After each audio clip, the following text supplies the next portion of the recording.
Bonjour à toutes et à tous. Donc aujourd'hui je vais vous montrer comment nettoyer les pots avant le salage. Donc on va utiliser un houlou, un couteau traditionnel inuit. Voilà. Qui sert à tout, à découper, à gratter, voilà. Et les pots sont bruts de dépeçage. Donc pour ceux qui sont sensibles, changez de vidéo. Donc je vais commencer par la peau de lapin. Voilà, ici le cou, par ici la queue. Lapin d'élevage, de mon élevage.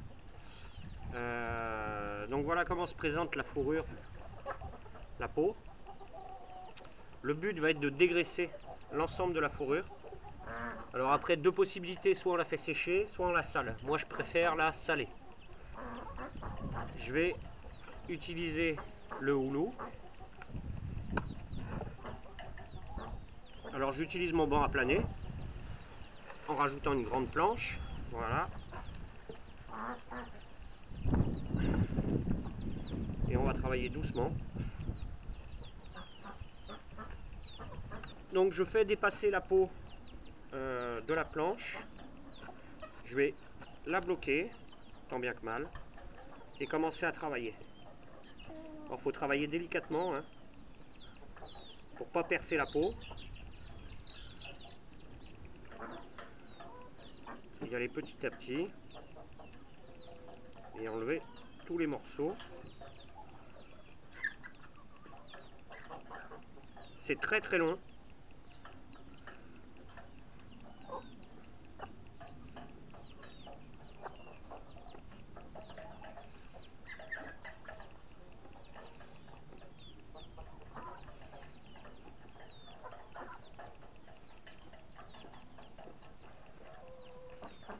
Voilà ce genre de choses qu'il faut enlever.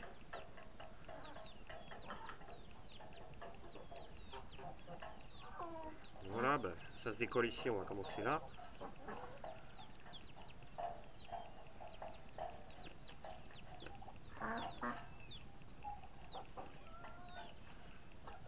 Donc à la place d'un houlou, on pourrait très bien utiliser une vieille plane, pas affûtée, une hache, pas affûtée non plus, pour pas qu'elle coupe la peau.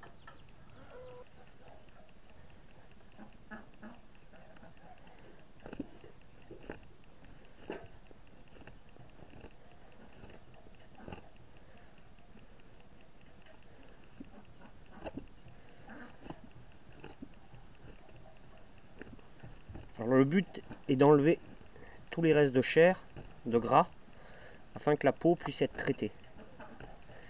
Puisqu'une peau de lapin comme ça, c'était un lapin qui devait faire 5 kg, donc des croisés géants des Flandres et fauves de Bourgogne, du bon gros lapin fermier. On peut faire une toque avec ça, donc essayer de l'avoir quand même une belle fourrure. Voilà, ben je vais continuer, il y en a pour pas mal de temps, parce que c'est très long, surtout sur du lapin. Et je vous montre ça tout à l'heure. Mais voilà, ça fait un petit quart d'heure que j'y suis. Donc ça a bien avancé. Vous pouvez voir comment je me sers du houlou.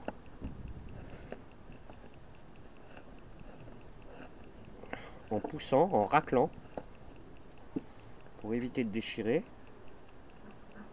Donc si vous n'avez pas l'habitude et que vous n'avez pas de houlou et que vous travaillez sur une planche qui peut bouger,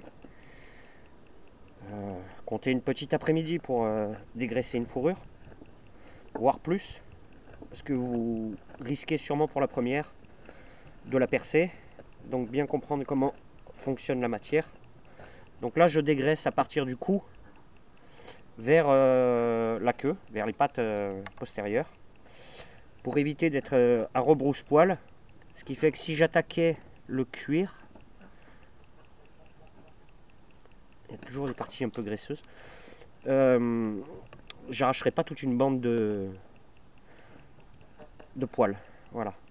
Mais on peut bien voir la différence entre une partie travaillée et une partie non travaillée.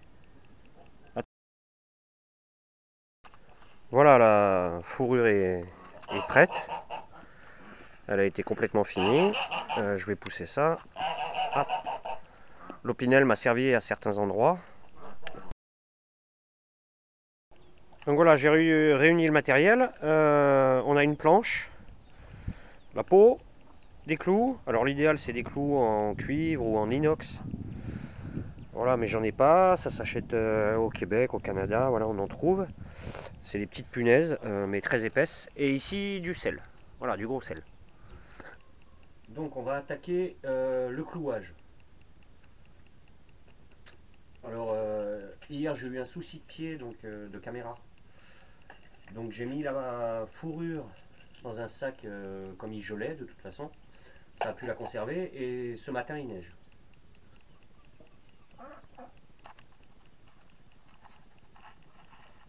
Donc là on va attaquer. Le but c'est de tendre la peau, répartir une bonne épaisseur de sel pour que ça sèche. Donc on va planter les clous, des petites pointes, hein, toutes simples, à peu près 1 cm du bord de la fourrure. La tendre, mais pas trop parce que c'est fragile. Surtout le lapin. C'est une des fourrures les plus fragiles à travailler.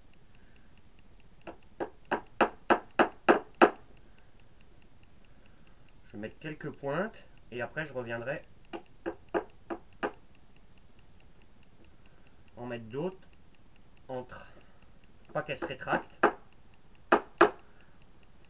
au séchage.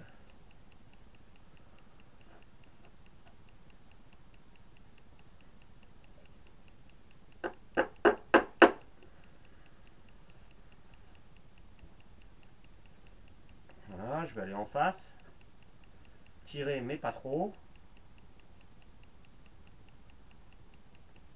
Elle est glacée ce matin.